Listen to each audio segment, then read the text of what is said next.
We're going to have to fight. We're going to have to struggle. We're going to have to be daring in everything we do. And the spirit of the Trek was simply being militant, fight, organize, and do your level best for each other. Thank you. All right, hey. Don't run away. That's wonderful. Never stop to wonder when watching my TV why we who do the work are so seldom seen. Now I'm wondering why we're blacked out or portrayed as troublemakers, or always in the background when on screen. Working TV, now we're on screen. Working TV. We come today to say goodbye to one who held us close, to tell the stories of his life that move us each the most. Hi, I'm Tara Skur. Welcome to a special Working TV program taped at memorial services in Powell River and in Vancouver for Robert Bobby Jackson. Bobby was a veteran of the 1935 On to Ottawa Trek and a lifelong labor and social activist. In his later years, he focused on keeping alive the lessons and the spirit of the unemployed and labor struggles of the past, which brought about many of the social programs we enjoy today. He was particularly concerned with reaching young people, and one of his last initiatives was a new On to Ottawa Trek website. This is just now being launched at www.ontoottawa.ca. Here are a few highlights from the memorial services for Comrade Jackson. These stories of a life well lived and of a death well faced are now a part of every life that crosses in this place. Robert, or Bob as he was known, was born in Vancouver, BC on March 18, 1914. He was the first of 4 children, a brother and 2 sisters. Evelyn, Bill, and Kathy being the youngest. His father served in the Canadian Army during the First World War. The horrors of trench warfare had profound effect on him. And in this turn influenced Bob to question the basic assumptions of our society. At an early age, he left home to find work. This was normal for young people to do because the Depression of the 1930s had begun in earnest. He quickly became involved in organizing men that found themselves in a similar situation. This activity helped lead to the formation of the Relief Camp Workers Union. During this time, he took an active part in the many struggles to improve the conditions of both the unemployed and the working people. This spanned the better part of 10 years.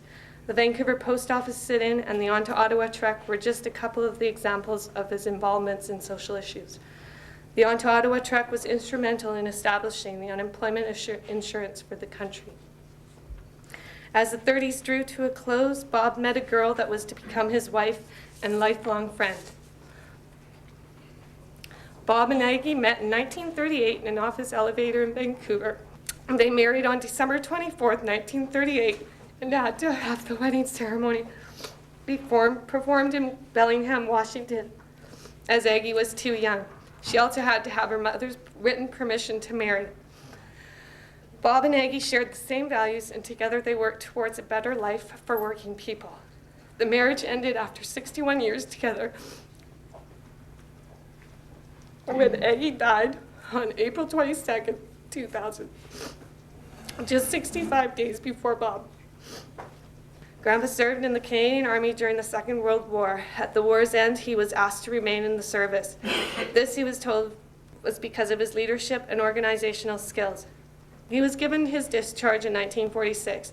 Bob then went on to work in the forest industry, working at the Canadian White Pine. At this time, the IWA was a union that was largely controlled by the head office located in the USA. This was a situation that Bob and others felt was wrong, and they had worked long and hard to change it. As history has pointed out, this group of workers were 30 years ahead of their times. Grandpa's whole work life was dedicated to raising the standards of working people and demanding a much larger share of the wealth that was produced by labor. Bob and Aggie then moved to Paul River. They had lived in Paul River just after their marriage.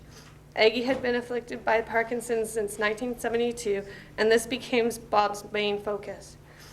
He spent hours caring for her and was able to keep her at home until January 1999, at which time Aggie went to live at the extended care unit of the local hospital. During this period of his life, Grandpa's commitment to the labor movement was as strong as ever. He helped to organize the Ottawa Society and became an educator of future leaders of the labor movement. His greatest pride and joy came when he was speaking to high school students and explaining to them the history of the labor in our country. This is a subject that is not a part of the regular teaching program in our school system. Grandpa was able to balance his serious endeavors with the pleasures of family and friends. There were many picnics for the family and friends at Hatzick Prairie. Bob became famous for his potato salad and his tall tales. He showed his tender side of caring for Aggie and will always be remembered for his boundless spirit and his commitment to a better world for all. You fighter, you've carried on through thick and thin. Where'd you ever get the strength to stand? Never giving up to giving in. You know I just wanna take your hand. You know it's people like you help people like me go on, go on. Yes, it's people like you help people like me go on, go on. Our union has got some great history, and it's got some history that we have to fix. And we're going to do that today. I first got to know Bobby when I was a young, struggling business agent in the IWA, and this young, kind of sprightly man walked into my office one day, and I didn't know who he was.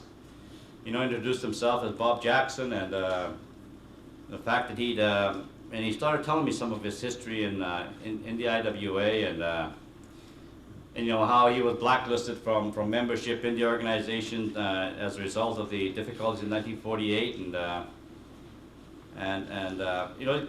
that meeting kind of coincided with a period in my development when I was starting to questioning some of the traditional history of the IWA, the Grant McNeil version of history, and they say history is always written by the victors, and I guess in the case of the IWA history that such was the case. But Bobby and I talked, and we had both come to kind of the same conclusions about the history of the IWA, that some mistakes on both sides were made in 1948, and it didn't serve the best interest of working people. That we had both made mistakes, and I say we, the two sides at that time had made mistakes, and it was now time to forget those mistakes and get on with doing the job that we were put on this earth to do, and that's to help working people.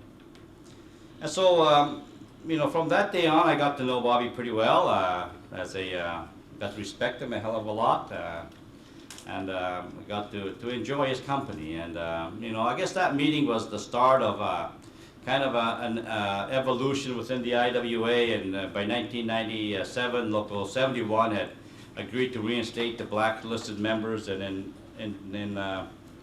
1998, the National Convention of IWA Canada recognized that there was an error made back in 1998, or 1948, or 1950, I guess it was actually.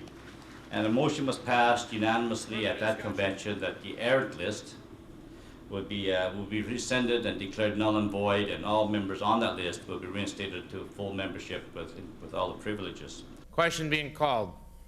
All those in favor, please signify by saying aye. Opposed? Motion is carried unanimously.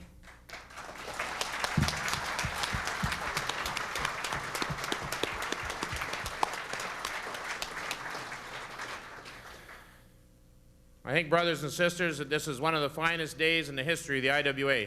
For us to be able to do that, and welcome those members that are still alive and those that are no longer alive who are part of building our organization back as full members of this great union. Thank you for coming out, and welcome back.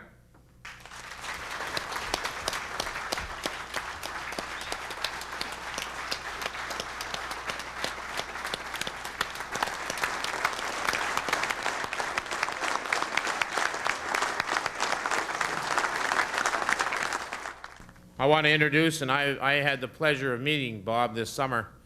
I want to introduce Bob Jackson, who was part of the Ottawa Trek in the 1930s. After serving in the Canadian Navy,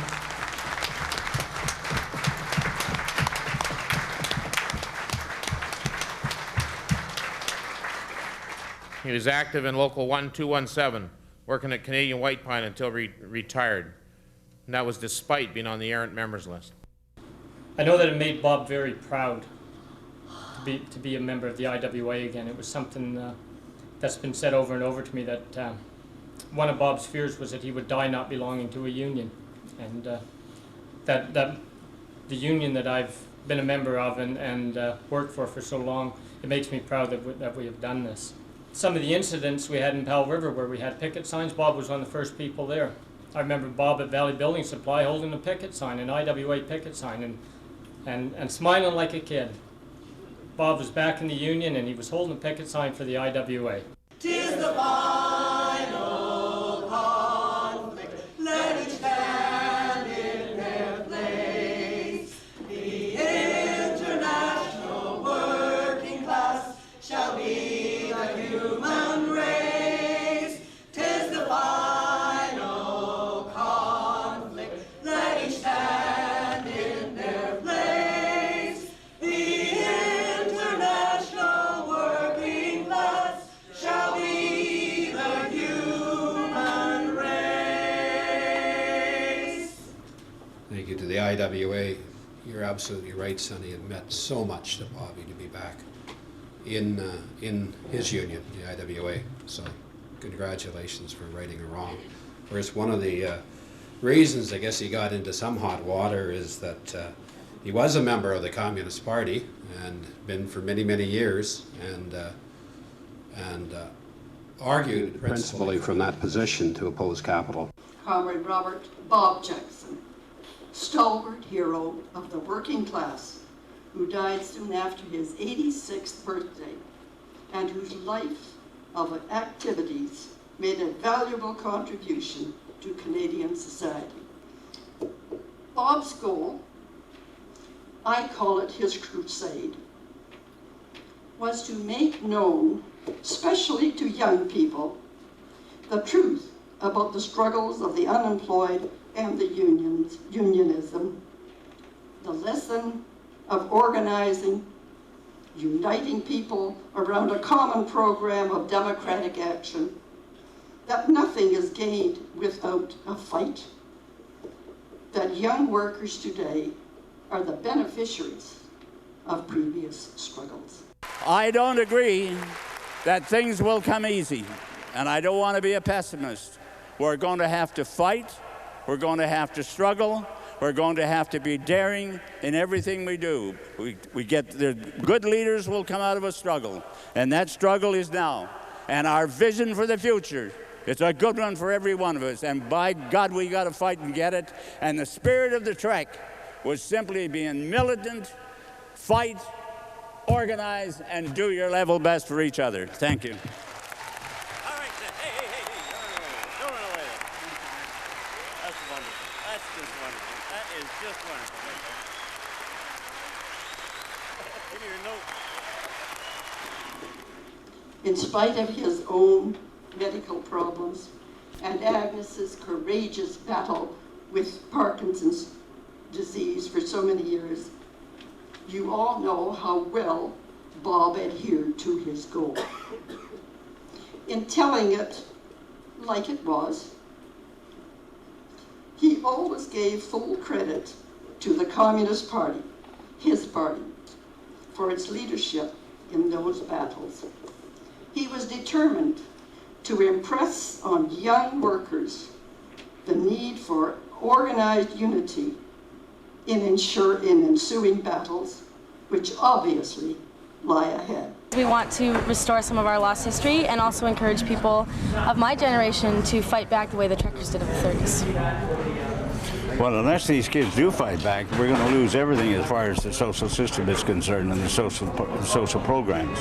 And I'm delighted to meet this young lady because in the hungry 30s there wasn't too many leading women in the organizations, but there is today, and that's going to save the world, I think, is the question that women are getting organized and fighting back.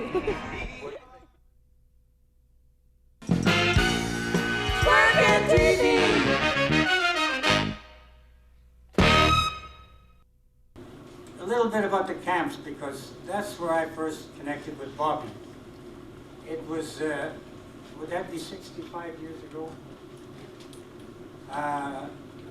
In 1930, there was a guy came to Vancouver called R.B. Bennett, Iron Heel Bennett we called him. As a matter of fact, I was a conservative. I heard him speaking. He said he was going to blast his way into the world's markets. Jesus Christ, I didn't know he was going to blast me into a relief camp. I remember going home to my mother and says, "You got to vote for this guy. He's going to blast his way into the world's markets." She was a bit of a dummy too. She voted for him. At 17, we got a little bit of relief in those days. My mother had a farm out at Aldergrove that, my God, I couldn't stand it. All we had was pigs and chickens. There was nothing else. And for a young fella, that's not good enough. So I came to Vancouver. But they didn't want to give us relief. What they said, the Attorney General at that time wrote to Ottawa and says, "You got to get these young fellas out of town. They're making a lot of trouble." So they built relief camps right across Canada. There's about 87 of them. I was in plenty of them. I was in camps all across Canada because I was a fellow that couldn't stand camp life. The camps are way out in the wilderness. You know, there was 30 men in a camp, and sometimes they were double bunked. There's a pot-bellied stove in the middle. You hung your wet socks there and your wet clothes, and that's all there was, the smell, and everybody used to smoke in them days. I was always a non-smoker. To me, it was hell on earth. I couldn't stay in the camps. I don't think I ever stayed in the camp more than a couple of months. But you know the worst thing about the camps, and this will make the ladies happy, there was no women. And you weren't with 200 mile of women. Now, women bring a lot of pain. Celibacy brings few pleasures, let me tell you. I'm going to tell you, it was hell on earth. Well, anyway, there was one good thing about the camps. They give you a lovely outfit. You got woolen underwear, you got a pea jacket, navy jacket, and you got army boots and army food. And you know, if you could sneak out of the camp in the middle of the night and get to town before the cops found you, you could go down to the Longshore and dock and get $8. And for $8, you could live for 2 weeks like a king in Vancouver. Those were great days, I'll tell you. I thank the government many, many, many times for that outfit. I hope there's no amount of police in the hall today, because you wouldn't put an old man in jail, would they? The buggers would. Anyway, the camps. But you know, there's one good thing about the camps. Agitators come into the camps, and they say, "Young fellas, are you crazy? Staying in here working for 20 cents a day? What's the matter with you? Get up, organize, get out." They were under the Department of National Defense, and we couldn't have meetings in the huts. So we had the meetings out in the woods or wherever we could. But you know, we were very slow learners, because from 1930 to 1935, it took us that long to get a hold of the facts. We all marched into Vancouver. We were here from the middle of April till about 3rd of June, I believe was it. And you know, we had a wonderful time. It was really a great day, great time of life. We organized, we had snake parades. We used to go down Granville 20 abreast, and we'd go up Shaughnessy knocking on the back doors.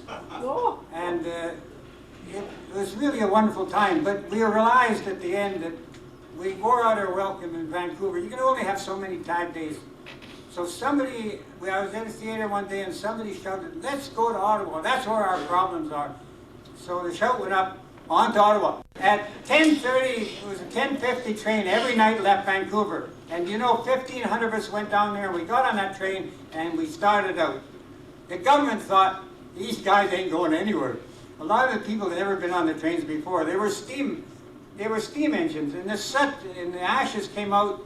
Inside a 50 mile, you'd be covered in soot and dirt. When you went through the Connaught Tunnel, you had to pee on a handkerchief and put it on your thing. 5 miles in a tunnel. It wasn't easy to go. It wasn't easy, I'll tell you. But we did it, and we picked up strength all along the line. Golden, Kamloops, Revelstoke, Edmonton, they kept joining us and joining us. Poor old R.P. Bennett, he started to worry about this time.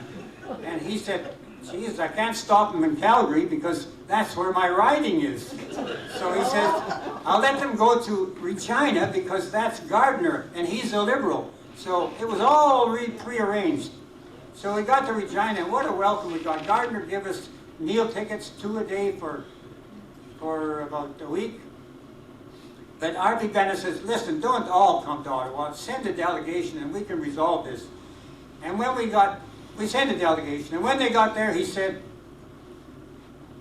I didn't get elected Prime Minister of this country to subsidize idleness. For Christ's sake, every one of us was looking for a job. We were working for 20 cents a day in the bloody camps. Can you imagine meeting a girl in town and she took you home to her mother? And your mother says, what do you do for a living? I work in a relief camp. And how much do you make? Well, I made 20 cents last month.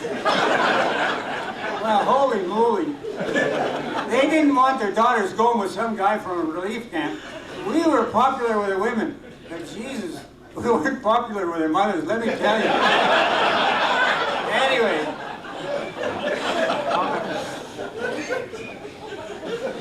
I know some of you are like me, wetting yourselves. We got to Regina. What happened? July the 1st, what a day to smash workers. It was July the 1st, 1935. There was a fire station, and 4 monstrous big trucks. And we were going to a meeting at 8 o'clock to hear the results of what our delegation to Ottawa was going to say. Then it said later that the reason the riot was because they wanted to arrest the workers. The delegation that had gone to Ottawa. They had them in Ottawa. They had them all the way on the train. They could have arrested them anytime. But no, they wanted to teach us a lesson and give us the whipping of our lives. And that's what they did. I was somewhere here when the whistle blew. And the bastards came out of them big doors in 4 abreast. City police, and they were the first police I saw. But that was the night that all hell broke loose in Regina. And then what happened? Well, they beat anybody that came along. They hammered, didn't matter, man, woman, or child. And then by this time, they were coming from all directions, including the Mounties by this time. They poured out, I don't know how many hundred of them there was, but they started beating us right, left, and center. Remember, I was 21 in them days, and I could run like a deer. Nobody laid a club on me. But some of the other fellows that couldn't run so fast, they took an awful beating. There was 17 shot, I believe. There was hundreds that were beaten. Later in the stadium, you could see them with their heads all bandaged, broken arms, everything. It was a hell of a night, I'll tell you. How do you feel being here now? Oh, I feel nostalgic. But I feel just as angry now as I did then. And I must say that evening brought a certain fear until that was overcome by the fact you had to defend yourself. They put us back on trains. We had 2 choices. They built a camp called Dundrum, and that was a police camp. We had the choice of going to Dundrum or going back to the camp of our choice.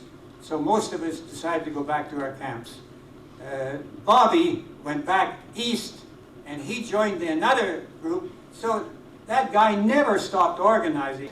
People started to get to know, want to know what was happening in them days. I've been on about 10 seminars and conventions or whatever you want to call. I was 4 times at the university with Bobby Jackson. Now, I'll tell you something about Bobby Jackson. Nobody beat him as a speaker. Jesus. Sometimes there'd be 4 speakers and we'd all say to the MC, we're not speaking after Bobby Jackson, so get that straight right now. And that was the way it was. He was fabulous. I mean, I remember, you know, students at the UBC, not Simon Fraser, you know, they're all young, in their 20s. The hormones are raging through their bodies. All they're thinking about in the classroom, maybe 100 was what's going to happen on their date tonight. Well, you know, they'd all listen politely to us, and then Bobby would come on. And they'd be all doodling and talking to each other, you know, and about a minute later, my God, you think Christ had cleansed the temple, I'll tell you. It was like he'd reached out and grabbed him by the lapels and says, listen to me, listen. And you know, they'd be all there with their eyes out like organ stops, listening to Bobby Jackman. I know that a lot of them come in there as conservatives, and I know a lot of them left them lectures as socialists. Bobby Jackman did a fabulous job. But I want you to remember that Bobby Jackson left a legacy of working for the working class. I don't know how many are interested in the working movement, the labor movement, but carry on Bobby's legacy and get out there and do your best you can to make this a better world to live in. Thank you. June of 35, young Bobby Jackson rode the rails from Vancouver on the Trek to Ottawa, with 1,200 other young men with no money, food or work, with no tickets for the train to Ottawa. They rode on top of boxcars in the wind and sun and rain. Fire inside kept them on Ottawa. Fire fueled with anger, youthful courage and ideals. For working wages, they trekked on to Ottawa.